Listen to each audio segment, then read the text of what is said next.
Joel Wallach, and I want to talk about diabetes today. Diabetes is a terrible degenerative disease that afflicts something like 12% of Americans, and the rate is actually growing. It's an epidemic disease in America right now. We have 1 million new cases of adult-onset type 2 diabetes. That gives us about 32 million diabetics in America, of which 31 million are adult-onset type 2 diabetics. And it's not an insulin problem. Adult-onset type 2 diabetes is actually a simple mineral deficiency disease. We learned in 1957 that we could prevent and cure. We could actually prevent and cure adult-onset type 2 diabetes in laboratory animals, pet animals, and farm animals by supplementing properly with these minerals and their cofactors. This lay dormant in human beings for 20 years. Some 20 years later, 1977, it was actually proven again in human beings that these minerals, these trace minerals and their cofactors, could in fact support normal and healthy blood sugar levels, and people could wean off their insulin, go back to fairly normal lives.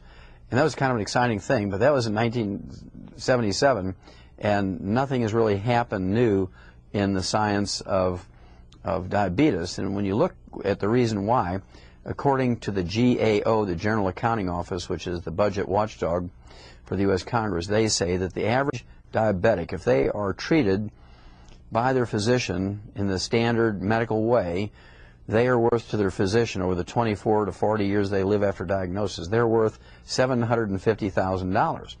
If the doctor gives a nutritional counseling to the patient that has adult-onset type 2 diabetes, what happens is they get an extra $30 for an extended office visit tacked onto their $50 office visit, and so $30 compared with $750,000 is not exciting.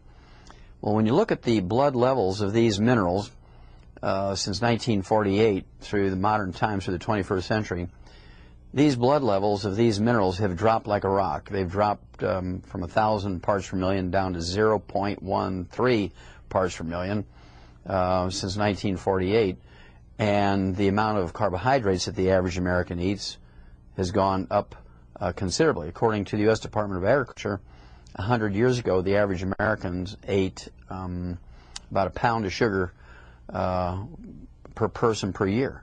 A pound of sugar per person per year. Today, 100 years later, according to the U.S. Department of Agriculture, the average American is eating 157 pounds of sugar per person per year. Now that's, you're looking at a half a pound a day compared to a half a pound to a pound a year 100 years ago. So the carbohydrate stream we have now is enormous. And this carbohydrate stream coming from all kinds of snack foods and more potatoes and more pasta and more noodles and more breads and more cereals and so on, plus the mineral deficiencies are the basic root cause of this epidemic, this true epidemic of the adult-onset type 2 diabetes.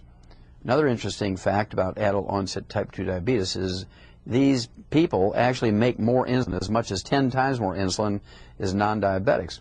Because they make lots of insulin, if the patient inquires of their doctor, say, hey, am I not making any insulin? If the doctor is honest, he'll say, well, yeah, you're making insulin, but you're insulin resistant. You're an insulin resistant diabetic.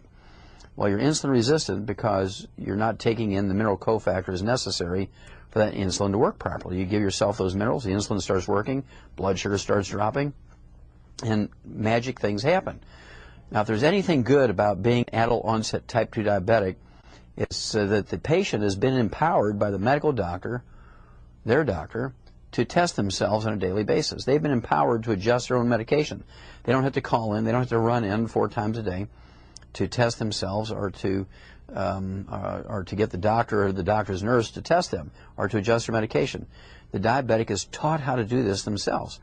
So with a proper supplement program, you'll find that you can actually reduce the amount of insulin you're taking, and you'll be able to go back to a fairly normal life. And we've talked about this before, but I want to again bring up groups of people who are just really, really great control groups, if you want to use that term. If you look at the Amish in America, and they've been on the North American continent for 300 years, and they haven't changed much in the way they eat and the way they live and how their cultural activities go on. And the Amish, of course, have modern neighbors right on the other side of the fence in which they live. The Amish shun the use of automobiles and so forth, and trucks and tractors. They still use horses to power farm implements and carry their buggies around and so on. The Amish don't use electricity or propane or natural gas. The Amish still use wood as their primary fuel. And they have the byproduct of wood ashes. They still have the byproduct of wood ashes from heating and cooking. And they put these wood ashes into their gardens for their families, where they grow grains and vegetables and fruit and nuts. Now, they also mix these wood ashes with their food. It's called culinary ashes. And they also mix wood ashes with their salt, cut the salt with it, so they get these minerals from 3 sources: fertilizer in their garden, culinary ashes, and also ashes in which they use to cut their salt and other seasonings. Now, because of this, they're getting the minerals necessary for their insulin to work. And as a result, they only have about a 4% rate of diabetes and almost a 0 rate of obesity, compared with the general American population, which has a 12% rate of diabetes and right now a 31% rate of obesity, and is projected to be 40% of Americans will be obese by the year 2010. So it's very obvious. They're breathing the same air, drinking the same water, basically eating the same food, except that their food is fertilized with wood ashes, which are the minerals that are left over when you burn away the carbon in the wood. And I'm going to keep saying that over and over and over because it is so basically important to our health, especially in something like diabetes. When you look at the typical diet that's given to a diabetic in America or any other industrialized nation by their physician, they're told, look, eat these low glycemic grains, whole grains, eat the low glycemic fruit such as bananas and apples, and stay away from the plums and the grapes and so on. They're only getting about 10% of the story. 90% of the story are these minerals that must be taken in to replace the ones they're not getting in their food anymore. They're not getting them in their food anymore because we're not using wood as a fuel. There's no ash byproduct. And again, the ashes are the minerals that are left over when you burn away the carbon and fuel. When you look at the Pima Indians in the United States and Mexico, they're the same genetic pool, and there's kind of a fenceless border between the Pima Indians and in Mexico and the Pima Indians in Arizona. It's a man-made line on a map. And so there's no difference in them genetically. There's no difference in them culturally. The only difference is the Pima Indians in America live in double-wide trailers. They have pickup trucks. They heat with propane, natural gas, or electricity, cook with natural gas, propane, or electricity. And the Pima Indians in Mexico still use wood as their primary fuel. And the Pima Indians in Arizona don't have access to the wood ashes. The Pima Indians in Mexico still do. And it's really amazing that this stuff happens. When you look at the history of people, when it comes to longevity and illness and what they look like, and you go back to pictographs of the Egyptians, and you look at 1890s and 1920s pictures of Native Americans, they were all slim. There was no obesity. And when you look at the records, of the military doctors and the early country doctors of people who would in fact take care of the Native American populations, they had little or no records of diabetes in these people, little or no records of obesity in these people. And that's because they were still mixing wood ashes into their corn to make their tortillas, or culinary ashes. They were still putting wood ashes into their gardens. And the wood ashes, again, are the minerals that are left over when you burn away the carbon of the wood. Now, why do we have so many young people today with adult onset type 2 diabetes? The name implies that adult onset type 2 diabetes actually occurred in people over the age of 50 or 60, and 50, 60 years ago, that's the way it was. Well, the picture has changed. Now, babies can be born with adult onset type 2 diabetes, meaning they make plenty of insulin, but they can't control their blood sugar with it because they don't have the minerals. They're deficient in the minerals necessary for the insulin to work properly. The mineral cofactor is necessary for the insulin to work properly. As a result, we now see adult onset type 2 diabetes in newborn babies. The rate is extremely high in teenagers and young adults. And that's because they're minerally deficient. They're living on carbonated drinks and carbohydrates, and nobody's supplementing with these minerals anymore. It's kind of interesting that the rate of diabetes, adult onset type 2 diabetes, in the poor population is much higher than it is in the wealthy population. Okay, and again, it comes down to the poor population drinks more carbonated drinks, more carbohydrates because they're cheaper, and there's a zero consciousness, almost a zero consciousness in the poor cultures when it comes to supplementing. They haven't had to think about it because they're supplementing almost unconsciously with these wood ashes from their cooking and heating fires into the gardens, into their food, culinary ashes, and cutting their salt with it. And so historically they did all these things because they had the byproduct of cooking with wood, but nobody paid attention to it when they made the shift to other fuels. Now, many doctors will want people to believe that there's a terrible black gene that causes the high rate of diabetes and obesity in the African American population in America and other industrialized nations. Well, that's not true, because they've shown very clearly with a great study where they went to Africa, Nigeria, and also in Great Britain. They showed that obesity and high blood pressure and diabetes is not genetic. It has to do with something else. It has to do with what they eat, what they don't eat, what they supplement with, what they don't supplement with. And so you're going to find that we could actually eliminate obesity and diabetes in industrialized nations. I believe we could eliminate obesity and diabetes in the industrialized nations in 90 days if everybody were to supplement properly and cut way back on their carbohydrate intakes. Now, it's impossible to cut back on carbohydrate and you're not supplementing with minerals. It is impossible to cut back on carbohydrates when you're not supplementing with minerals, because you will always have that pica and cribbing. You'll always have this almost psychotic desire to eat and snack. And of course, that's how we get animals in the feedlots to gain weight, as we consciously make them minerally deficient, and then give them a big stream of carbohydrates, and they will, in fact, get diabetes and become obese. Prime beef. Now, up until recent times, diabetes was a rare disease in pet animals because they had these complete animal foods, canned food, kind of like a meatloaf with everything in it, and dry foods with everything in it. But as animal proteins became more expensive, the manufacturers of animal foods, pet foods, switched to carbohydrates. And so if you look at the ingredients of a bag of dry food and canned dog food, most of the time you'll find that the first ingredient is rice or corn or wheat or other grains, and that either red meat or fish or chicken are kind of 8th or 10th or 12th down in the line of ingredients.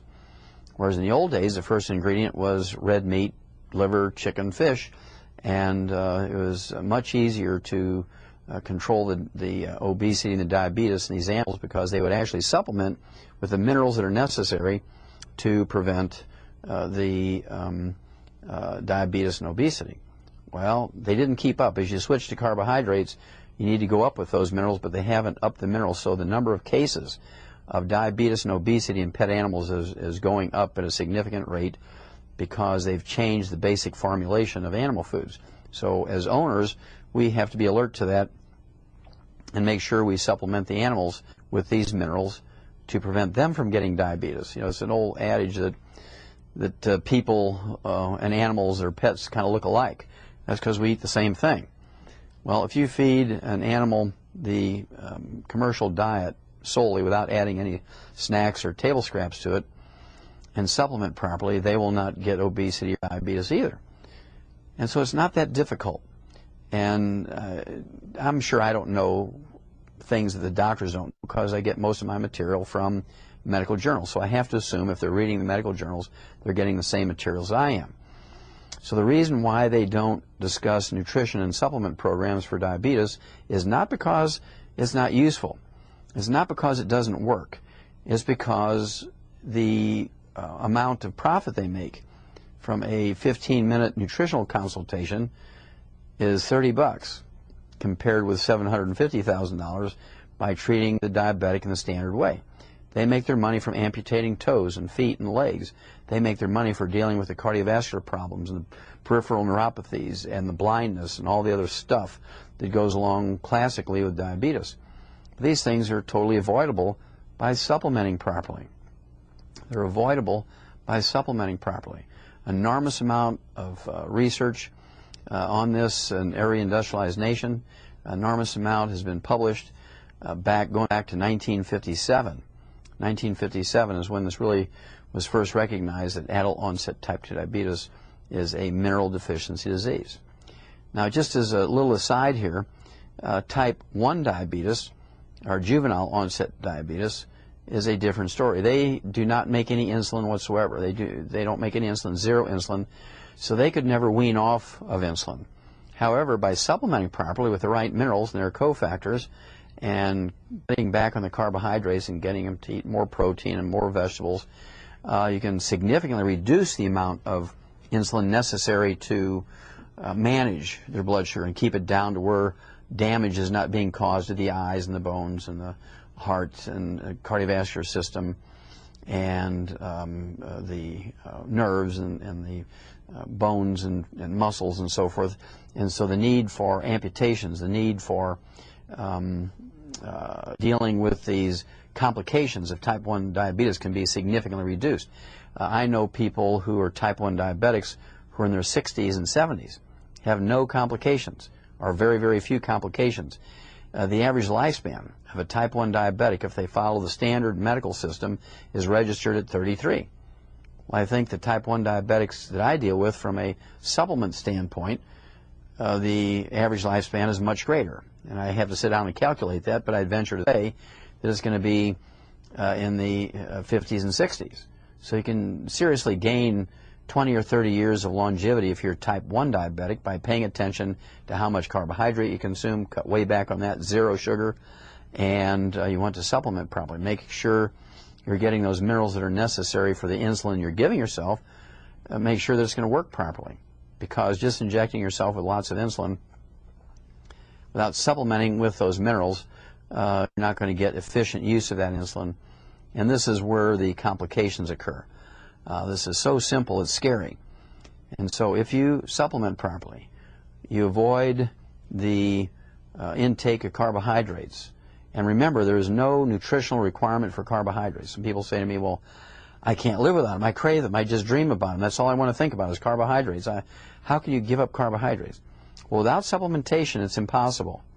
So I'll go along with that. Without supplementation, giving up carbohydrates is an impossible feat. Nobody is strong-willed enough to do it. Okay? Nobody could do it. Even King Kong couldn't do it. However, when you supplement with the minerals, the cravings, the munchies, the binge-eating behaviors, the pike of the cribbing go away. And when they go away, it's very, very simple. And again, as a diabetic, you do not want to eat carbohydrates. You can eat after 7 p.m., but you do not want to eat any carbohydrates after 7 p.m. Zero.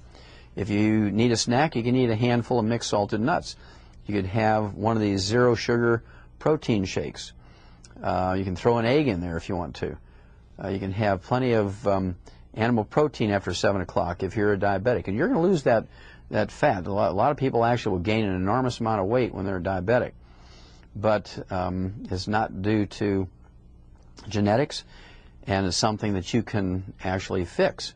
Doctors get a lot of incorrect advice when they say, well, cut out the fats and eat more carbos when you're diabetic. Eat the low glycemic carbohydrates. Well, that's not correct.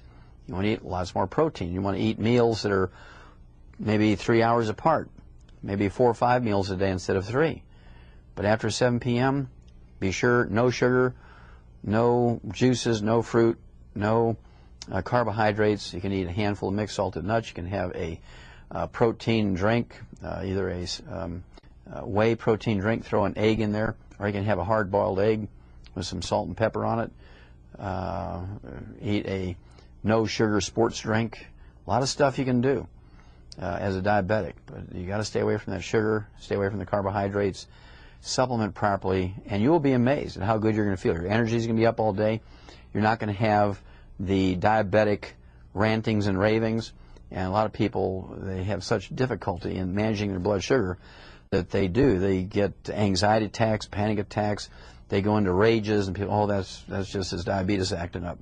You can eliminate all that. You can eliminate the need for amputations of toes, feet, and legs by supplementing properly and avoiding the sugar and avoiding the carbohydrates, eating more high-protein meals. It's not genetic. There's never been a genetic form of adult-onset type 2 diabetes. There's never, ever been a genetic form of juvenile-onset type 1 diabetes, although doctors will tell you that because that excuses them from having to fix you. If it's your bad genes, that excludes them from having to fix you. Well, diabetes is much more easily managed than doctors would have you believe. It's much more easily managed than doctors would have you believe. And we as individuals have to take control of managing diseases like diabetes, because if we're waiting for doctors to do it, it's not going to happen. Their level of care for diabetes is always driven by income. And again, they're not going to just take $30 and give you a 15-minute nutritional counseling. And so you have to educate yourself. Education is power, and education with action is superpower. And I get excited for type 2 diabetics because it's a disease we can eliminate. I'll repeat that. We can eliminate type 2 diabetes, America and all the other industrialized nations, if we supplement properly and we eliminate the majority of the carbohydrates and sugars out of our diets. It's really quite a simple thing. Once you know what to do, it's actually quite simple. And so it's a matter of just doing it. Remember, education is power, and education with action is superpower. So cut the carbohydrates, eliminate the sugar, supplement properly, and guess what? It'll happen.